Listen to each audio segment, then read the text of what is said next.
Hello दोस्तों, नमस्कार। मैं विवेक पांडे आपके अपने YouTube channel with in 1 second में आपका स्वागत करता हूं। दोस्तों, जैसे कि आपको चैनल के नाम से ही पता हो गया, विद इन 1 सेकंड यानी कि 1 सेकंड में कोई भी क्वेश्चन हो उसका सॉल्यूशन आपको मिलेगा मुश्किल से 1 सेकंड में। ठीक, आइए पहला क्वेश्चन आपके सामने है।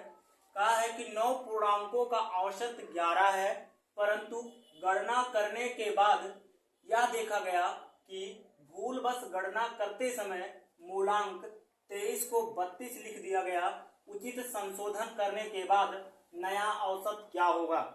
यानी 9 पूर्णांक है, उसका औसत कितना भैया? आपका 11 है, यानी 9 पूर्णांक औसत 11। ठीक, कहा रहा है कि उस 9 पूर्णांक में से एक पूर्णांक जो आपका 23 लिखा है और गलती से उसको 32 लिख दिया जाता है। यानी ज्यादा कितना लिख रहा है भैया? लिखा था 23 और गलती से लिख दिया गया 32, यानी कितना ज्यादा लिखा गया? तो आपका ये 12 हो गया, 12 में से 3 घटाओगे 9, यानी 9 ज्यादा लिखा गया। 9 लोगों में अगर 9 ज्यादा लिखा गया, ठीक, यानी सब में देखो 9 लोगों में 9 ज्यादा, ठीक, तो यानी 9 लोगों में अगर 9 ज्यादा, ठीक, अगर इसमें से एक हम देखो 9 में से 9 ज्यादा, ठीक, यानी 9 लोगों में सब में एक की वृद्धि हुई। ठीक, यानी अगर एक की वृद्धि हुई यानी औसत में भी कितने की वृद्धि होगी? 1 की वृद्धि होगी। टोटल औसत कितना था? 10 था। 10 में से 1 निकाल दोगे, कितना हो जाएगा भैया? आपका 9। यानी जब संशोधन कर दिया गया, ठीक, 32 को हम फिर से 23 लिख दिए, जो हमारा अंक था उसको लिखने के बाद हमारा औसत कितना हो गया भैया? हमारा औसत 9 हो गया, जो कि आपका आंसर राइट नंबर बी होगा। ठीक, अगला क्वेश्चन आपके सामने देखो, दूसरा क्वेश्चन आपके सामने औसत का ही है। क्वेश्चन है 40 छात्रों की कक्षा की औसत आयु 16.95 वर्ष है।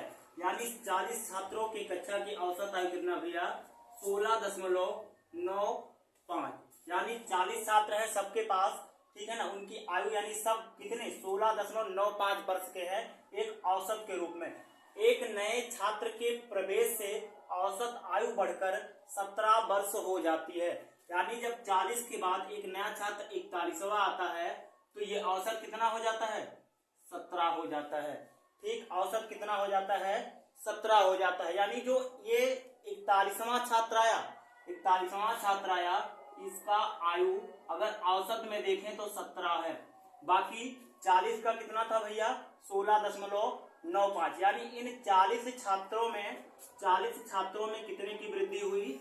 0.05 की वृद्धि होती। कितने? 40 छात्रों में। अब 40 छात्रों में 0.05 की वृद्धि होती है, यानी 40 गुणे आप क्या कर दोगे? 0.05। 40 छात्रों में टोटल कितने की वृद्धि हुई, ये आपका आ जाएगा। ठीक, अब देखो इसको आप क्या कर लिख सकते हो? 4 गुणे 10 गुणे 0.5। अब देखो 4 गुणे ये 10 से इसे गुणा होगा, दशमलव इधर आ जाएगा तो 0.5 हो जाएगा। अब 0.5 से 5 में गुणा करोगे तो कितना आएगा? 2, यानी 4 से जब 0.5 में गुणा करोगे तो कितना आएगा? आपका 2 आएगा। यानी 16.95 वर्ष था। ठीक, अब कितने की वृद्धि हो गई भैया आपकी? हाँ, आपकी कितने की वृद्धि हो गई भैया? 2 की वृद्धि हो गई। ठीक है ना। 41 छात्र जब आ जाते हैं, 41वां छात्र, तो औसत कितना हो जाता है? 17। तो कह रहे नए छात्र की औसत आयु क्या होगी? ठीक, ये 17 तो उसका औसत था और 2 और बढ़ गया तो 17 2 19, यानी जो नया छात्र है उसकी औसत आयु कितनी होगी? ठीक, यानी उस नए छात्र की आयु कितनी होगी? 19। देखो कहीं ऑप्शन में है, ऑप्शन नंबर सी में, ये आपका राइट हो जाएगा। अगला क्वेश्चन आपके सामने औसत से है, औसत नहीं अनुपात से है। क्वेश्चन क्या है? ABC की वार्षिक आय, यानी ABC के वार्षिक आय का अनुपात, आय मतलब कितना कमाते हैं उनके आय का अनुपात 1:3:7, यानी B अगर 1 रुपया कमाता है, A अगर 1 रुपया तो B 3 रुपया, C 7 रुपया के अनुपात में है। और A तथा C की कुल वार्षिक आय 8 लाख रुपया है। तो बी का मासिक वेतन रुपए में क्या होगा। यानी ए बी सी के आय का अनुपात दिया 1, 3, 7 के अनुपात में, ठीक। और ए और सी की कुल वार्षिक आय कितना है 8 लाख रुपया। तो बी की मासिक आय वेतन रुपए में क्या होगी।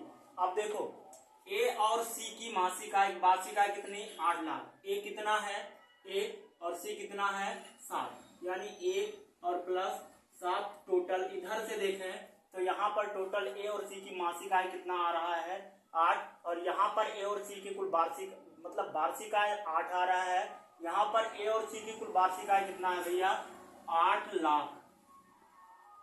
8 लाख, इकाई, दहाई, सैकड़ा, हजार, 10,000, लाख, यानी 8 लाख। तो 1 बराबर 8 एकम 8 और 8 एकम 8, यानी 1, 2, 3, 4, 5, यानी 1 लाख। 1 यूनिट बराबर 1 लाख। टोटल कह रहा है कि बी की मासिक आय वेतन में क्या होगी। तो बी भैया कितना है यहाँ पे 3 है, ठीक है ना। तो 3 ये जो है इसके वार्षिक आय का अनुपात है। इसके वार्षिक आय का अनुपात क्या है 3, यानी 3 से गुणा करोगे तो ये इसका वार्षिक आय ज्ञात होगा। लेकिन आपको ज्ञात क्या करना है इसका मासिक आय। तो एक साल में कितना 12 महीना, तो इसका वार्षिक यानी 12 महीने में टोटल इतना। तो एक महीने में कितना 12 से भाग दोगे, 3 एकम 3, 3 चौक 12, 4 से काटोगे 25 बार जाएगा। उसके बाद 3 जीरो आपका ये आ जाएगा टोटल, यानी 25,000 रुपया क्या होगा बी का मासिक वेतन होगा। तो ये ऑप्शन नंबर बी आपका राइट आंसर हो जाएगा। दोस्तों ऐसे ही शानदार ट्रिक पाने के लिए आप हमारे वीडियो को लाइक कीजिए, चैनल को सब्सक्राइब कीजिए और वीडियो को शेयर कीजिए। बहुत बहुत धन्यवाद।